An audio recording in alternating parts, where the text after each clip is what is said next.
Hi, good afternoon, everyone. I thought to do this short video real quick just to shed light on something that a lot of us typically look the other way when subjects like this come up. We try to play the ostrich and assume that these things don't happen. And I'm speaking particularly concerning how we handle sexual sin or temptations when you're married or in a committed relationship.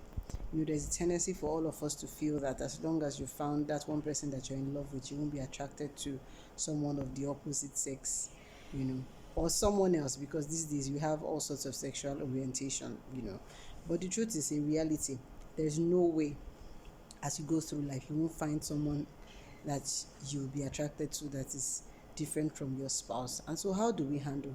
There was a post I shared during the week that necessitated this video. It was a post by Bele the Servant where she said that sin thrives in secrecy, and it's so true.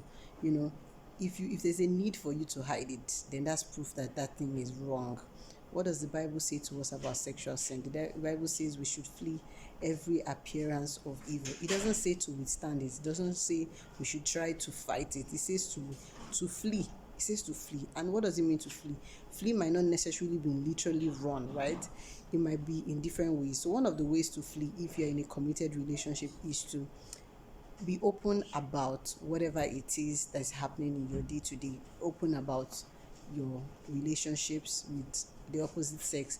Open about your interactions. Open about your conversation, because what happens is with every time you share these things, it makes it less and less likely that you'll be in a situation where you can't control your emotions, because what is there to hide? And if your spouse hears from the things you're saying that you're beginning to um, overstep your boundaries, you have someone who can catch you.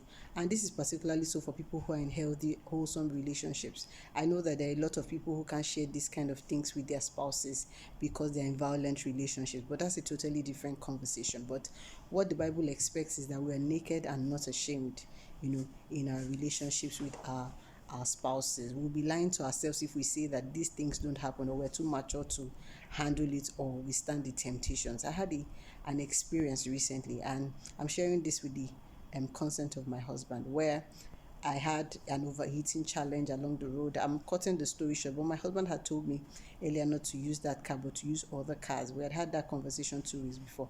But for some reason, I forgot. I took the car, and I didn't realize I didn't remember there was a problem until I got into traffic. The car started overheating. A young man, very handsome, very smart, intelligent, walked up to me, helped me. And while we were having the conversation, he knew I had 3 children because my children were in the car. We talked about life and everything. And I spoke to my husband while um, I was stuck, and I told him someone had come to help me.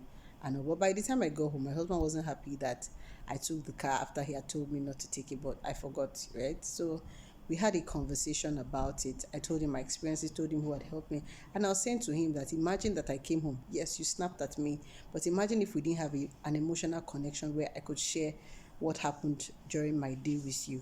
What would have happened after that? Then I would have seen someone who gave me attention, spoke my love language, which is acts of service, and it makes it so easy for us to continue a conversation that leads to something else that wasn't even planned from the beginning. So infidelity is not something that people necessarily set out to do or people plan to do, but it happens because our gates are left unguarded. So we must man our gates. We must ensure that at every point in time we have people who can hold us accountable. Thank you.